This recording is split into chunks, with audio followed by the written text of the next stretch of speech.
Programme में एक बार फिर खुशामदीद। उम्मीद साहब, अब अचकज़ई साहब का अगर मामला हल हो जाता है तो एक जो सवाल उठ रहा था मुज़ाकरात के हवाले से और दूसरा कमेटियों में वापसी के हवाले से, क्या इस पर आप फ्लेक्सिबिलिटी शो कर सकते हैं, नज़रसानी हो सकती है? देखें, बात अचकज़ई साहब की नहीं है खाली, बात अलामा साहब की भी है। दोनों अपोजिशन लीडर हैं, दो हाउसेज हैं, दोनों में दोनों की तानाती होनी चाहिए। ठीक है। Why only अचकज़ई साहब? Why only national assembly? Why not senate? And number 2, explanation होनी चाहिए कि अभी तक हुआ क्यों नहीं। कोई सब्जुडिस नहीं था। चलिए सर, अब तो हो रहे हैं ना? नहीं, देखिए, अब तो बात इसके नहीं हो रहा कि अब तो हो रहा है जी। 5-6 महीने आपने गुजार लिए। आपके as far as I am concern, आपका अभी तक आप ये समझ ले कि सेनेट और नेशनल असेंबली अभी तक कॉन्स्टिट्यूट ही नहीं हुए। फिर जी, अच्छा, मतलब ये उनका जुज, ये इंपॉर्टेंट जुज है। क्यों? जब आप असेंबली में होते हैं, ऑपोजिशन लीडर के बाज प्रोरोगेटिव्स होते हैं। ठीक है। हाँ, जब आप वो चीज़ ही हटा दो, मैं आपको यहाँ प्रोग्राम में बिठा दिया, मुझे मेरे से माइक भी छीन लें, सब कुछ छीन लें, तो भाई मुझे फ़ायदा क्या? तो सर अब आप फ्लेक्सिबिलिटी शो कर सकते हैं, कमेटियों में वापसी हो सकती है? देखिए, मेरे लिहाज से आप मुझसे पूछते हैं, अगर पहले हम ये डिसाइड कर ले कि हम लोगों ने करना क्या है। क्या हम लोगों ने इस मुल्क के लिए कुछ करना है या हम लोगों ने ये एक दूसरे पे ब्लेम करना है? अगर हम लोगों ने इस मुल्क में करना है तो मैं आपको 2-3 चीज़ें बता दूं। ये लोग अभी इन्होंने भी जिक्र किया चार्ट ऑफ डेमोक्रेसी, और वो भी करते हैं। चार्ट ऑफ डेमोक्रेसी में इन लोगों का शायद इन लोगों ने पढ़ा ना हो पूरी तरह। उसमें 4 हिस्से ABCD, उसमें C का जो है ना, और हम लोगों की जो मेन बातचीत है उसी पर है, वो है फ्री फेयर ट्रांसपेरेंट इलेक्शंस पे। उसमें उनमें जो उनके शिक 27 से लेकर 30 के दरमियान में। फिर उसके बाद उसमें मेरे ख्याल में 7th है कि जिसमें लिखा हुआ है कि जो इलेक्शंस होंगे लोकल बॉडी के, वो पार्टी बेसिस पर होंगे। हाँ। इनको वो शिक्स याद नहीं होती।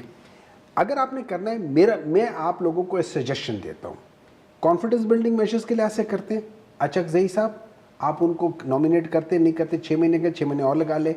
अलामा साहब, उसके साथ आप मुस्तफ़ा खोकर को, उसके साथ आप शायद खाकान अब्बासी साहब को, उसके साथ आप असद कैसर को, रऊफ़ हसन साहब को। ये 6-7 ऐसे लोग हैं जो कि मुज़ाकरात पे बिलीव करते हैं। उनके साथ होने, इनको इमरान खान से मिलने दें।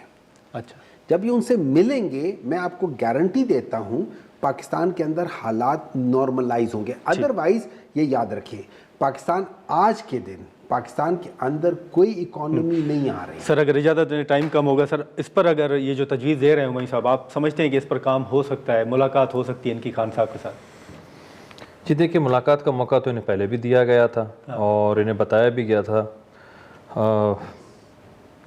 अब इन्होंने खुद ही जो है ना वो अपना मौका ज़ाया भी कर दिया। जब मुझे सबसे पहले ये बात समझ नहीं आ रही है, ये एक पूरी ज़िंदगी जो है ना, बल्कि उनका नैरेटिव बिल्ड इसी चीज़ पे हुआ कि मौरूसी सियासत, मौरूसी सियासत, मौरूसी सियासत, और उसके बाद खुद ही मौरूसी सियासत में पड़ गई है।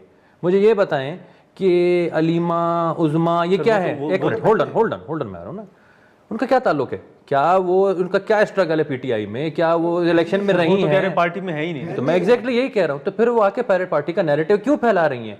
वो क्यों आके ये कह रही हैं? भाई की बात कर रहे हैं? नहीं, भाई की बात नहीं कर रही हैं, वो पार्टी चला रही हैं। अच्छा। वो आके ये कहती हैं कि स्ट्रीट मूवमेंट शुरू करें। वो आके ये कहती हैं कि ये जो 5 लोग जो NDU गए थे ये गद्दार हैं, ये जो और उनके स्टेटमेंट, ये जो सरबराह है आपका, ये देखें ना, तो खुदा का खौफ करें, ये बातें ना करें एटलीस्ट। और जहाँ तक आप फ्री एंड फेयर इलेक्शन की बात कर रहे हैं, बिल्कुल जी शैला साहब, फेयर एंड फ्री इलेक्शन तो फिर 2018 भी होना चाहिए। 2018 क्यों जो है ना, चले शैला साहब आखिर में होती है, क्यों फ्यूचर क्या तो 24 फ्यूचर है क्या? चले शैला साहब आखिर में अगर आप मुख्तसर फ्यूचर तो नहीं है शैला साहब, टाइम कम होगा।